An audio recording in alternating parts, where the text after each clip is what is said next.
Hello बच्चों, let us read the question first. Who is the father of genetics? Genetics का father कौन है, ये हमें यहाँ पे स्टडी करना है. इंपॉर्टेंट क्वेश्चन है यहाँ पर. की कॉन्सेप्ट जो यूज होगा वो होगा जेनेटिक्स की. थोड़ी डीप स्टडी करेंगे यहाँ पे. जेनेटिक्स का फादर कौन है, तो इसका सिंपल आंसर ये होते हैं ग्रेगर मेंडल. ग्रेगर मेंडल इनको बोला जाता है फादर ऑफ जेनेटिक्स. अब जब इन्हें फादर ऑफ जेनेटिक्स बोला गया तो किसी रीजन की वजह से बोला होगा. तो इनके रीजन ये है कि पहली बात तो ये बायोलॉजिस्ट नहीं थे पूरी तरीके से. इनके पास काफ़ी चीज़ें, काफ़ी डिग्रियां थी. इन्होंने फिलॉसफी भी कर रखी थी, इन्होंने मैथमेटिशियन भी थे, ये बायोलॉजी का भी इनको ज्ञान था. पहले के साइंटिस्ट ऐसे होते थे, मल्टीपल फील्ड्स में उनका ज्ञान होता था. फिजिक्स में इनकी बहुत रुचि थी.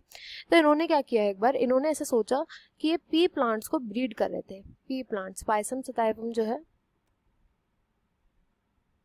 पायसम सताइवम पे इन्होंने सबसे ज़्यादा वर्क किया है. एंड इनकी ये ब्रीडिंग कर रहे थे.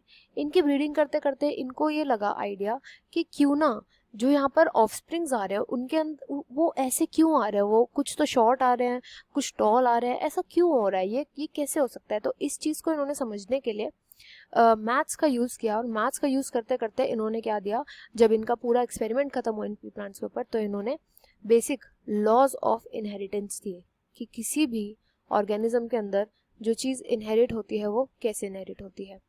तो इनहेरिटेंस के लॉस आने तक हमें ये तो पता चल गया था कि डीएनए जो है वो हमारा जेनेटिक मटेरियल है. हमें ये नहीं पता था कि डीएनए से ट्रांसफ़र कैसे होती है चीज़ें.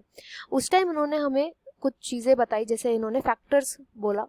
फैक्टर्स जो कि आजकल हम अलील के नाम से जानते हैं. इन्होंने बताया कि जो अलील्स होते हैं ना, ये अलील्स का सेग्रीगेशन होता है, सेग्रीगेट करते हैं, ये सेग्रीगेट करके जाते हैं जो वहाँ पे गैमीट्स बनते हैं, मेल फीमेल गैमीट्स. देन ये जो गैमीट्स होते हैं ये ट्रांसफ़र होते हैं ऑफस्प्रिंग में. इन गैमीट्स का फ्यूजन होता है जिससे जायगोट बनता है. एंड इसी जायगोट के अंदर सारे के सारे कैरेक्टरिस्टिक फीचर्स होते हैं. इन्होंने ही जो बेसिस होता है हमारा इनहेरिटेंस का, इन्होंने ही बताया कि किस तरीके से जो डीएनए होता है वो आगे चल करके, या डोमिनेंट जो होता है, अलील्स जो होते हैं वही केवल जो डीएनए के अंदर प्रेजेंट होते हैं वही केवल आगे चल करके एक्सप्रेस करते हैं. डोमिनेंट वाले और रिसेसिव वाले जो अलील्स होते हैं उनका इन्होंने थियरी दी. कुछ डोमिनेंट होते हैं, कुछ रिसेसिव होते हैं. डोमिनेंट एक्सप्रेस करते हैं, रेसेसिव एक्सप्रेस नहीं करते. तो ये सब बातें जो हमारी बेसिक्स थी ना, कि इनहेरिटेंस में होता क्या है, ये जाता कैसे है, अलील्स क्या होते हैं, फैक्टर्स क्या होता है, कुछ नहीं पता था.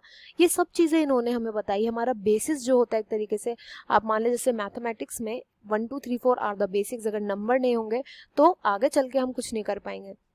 ऐसे ही इन्होंने जो जेनेटिक्स थे उसके बेसिक्स, इन्हीं की थियरीज के ऊपर जो है आगे चल करके और भी कॉम्प्लेक्स थियरीज बनी है. इनकी थियरी सबसे बेसिक थियरी थी, इसलिए इसका नाम इनको नाम दिया गया कि ये फादर ऑफ जेनेटिक्स थे. I hope you understood well. Best of luck and thank you.